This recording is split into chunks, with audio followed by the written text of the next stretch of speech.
Nagusuje mukunzi wa Rwanda Top News nize kumerewe neza mu bice bitandukanye by'igihugu abari mu majyepfo amajyaruguru iburasirazuba ndetse n'uburengera bwaryo mu mujyi wa Kigali rwagati muri East Africa ndetse n'ibwo Tamasimbi mwese nabasuje kandi bahaye ikaze iyi ni Rwanda Top News. Inkuru iri gutrendinga hirya na hino ku bitangazamakuru bitandukanye amafoto ari gukwirakwizwa hirya na hino nayagaragaza umusore ariko kandi wenda niba koko inkuru ari impamo yamaze kwinjira mu cyiciro cy'abagabo yitwa Rocky Kirabiranya ari niyo mazina umuziho ubundi ukongeraho ngo Kimomo mukanya aza kukubwira amazina ye nyakuri. Uyu Rocky Kirabiranya rero namakuru ari kuvuga ko ubugubu uyu mugabo yaba yakoze ubukwe.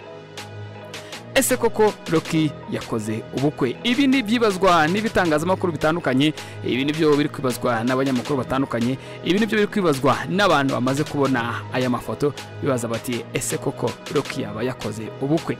Yawe ni bamaze kubona amafoto uri kubaza ngo ese koko Rocky Kirabiranya yaba yakoze ubukwe? Abenshi bati iyi ni indirimbo, abandi bati ni filime. Byabaye ikibazo cyane ariko kandi nawe urabyemeza. Yitwa Uwizeyimana Mark yamamaye cyane nka Rocky Kirabiranya mugasobanuye gakunzwe n'abatari bake, abenshi mu mukundira amaterime ye, abandi mukara filime bitewe n'amagambo yongeramo y'indyoshye cyangwa se ibirungo atuma filime ze muzikunda cyane. Uyu musore nakuye umugabo ariko sinanabyemeza ko yamaze kuba umugabo ako kumbuga nkoranyambaga ni felicitation nyinshi cyane bati wabaye umugabo. Mu magambo akunda gukoresha gusobanura filime ubu yarigezweho muri no minsi yateje ikibazo mu matari bake bagira bati uyu musore yaba kugumura abantu, uyu musore yaba ari kugumura abantu ababuza gukora ubukwe. Ubu slang cyangwa se imvugo rigezweho ni giti nta gikwe.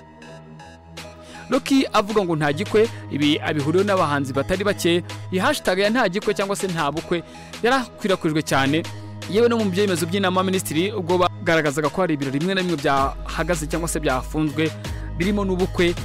Iyi hashtag yarongera akoresha igira ati nta gikwe, nawe ubwo akayipostinga ati nawe babwira ko nta gikwe, none murabyiboneye ko kuko nta gikwe.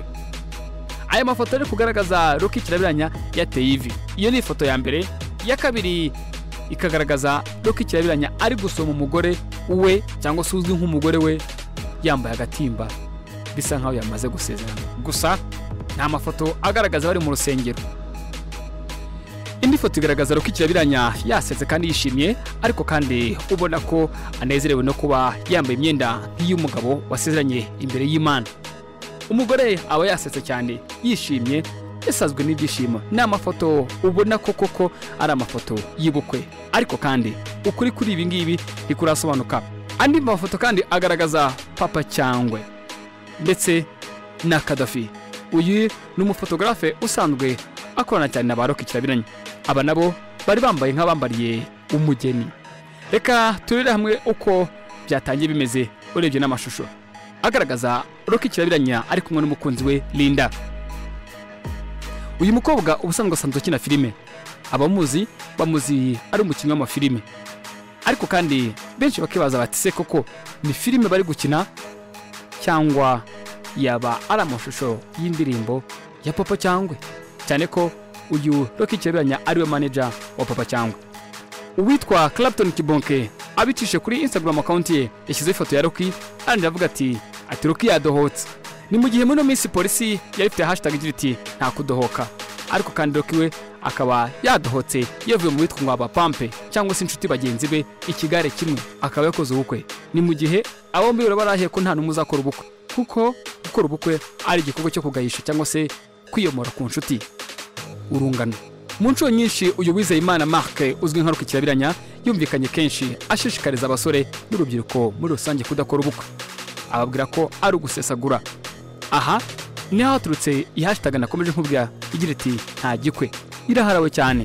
Gusa iyi hashtag abenshi mu bakobwa ikomeje kubabaza aho bagira bati aho babazwa nuko bisa nkaho bazabatwarira ubuntu cyangwa se ntabirori bazereka imiryango yabo.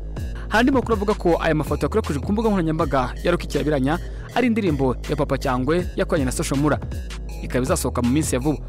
Aha mu mashusho yayo hagaragaye Rocky Kirabiranya nk'icyamamare cyakoze ubukwe.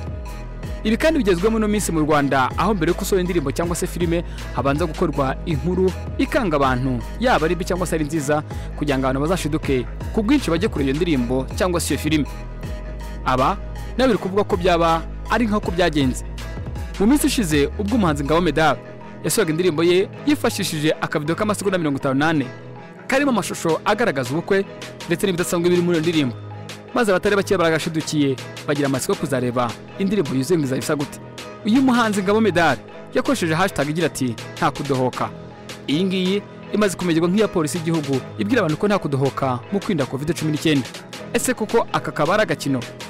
Nanyarukiye kuri Instagram account ya Kirabiranya ngikora amafoto yashyizeho ndetse n'ubutumwa buyaherekeje. Gusa kuri WhatsApp aya mafoto niyo yipostinge maze ashyiraho umutima, ashyiraho n'impeta. Uyu musobanuzi wa filime Rocky Kirabiranya usanzwe unafite Rocky Entertainment, mbere ko asorana amafoto yabanje gusohora itangazo rigena abanyamakuru rigirukana uwari manager we.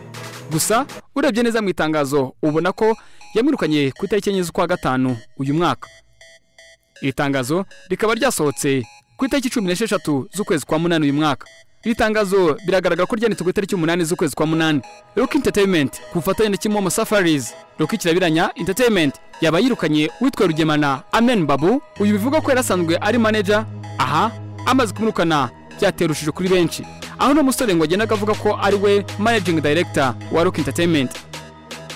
Aha amaze kumurukana nibwo yasohoye ifoto ya mbere ari kumwe n'umukobwa ubona ko yamwishimiye cyane, maze ashyiraho caption igira iti Imana ni nziza. Abenshi batari bakeya bamushubije ko kugeza ubu ngubu iyo foto ya Rocky yashyize hanze imaze gukundwa n'abantu kuri Instagram ye bajya ku 20,650. Aha nanjye ndimo mbayikunze.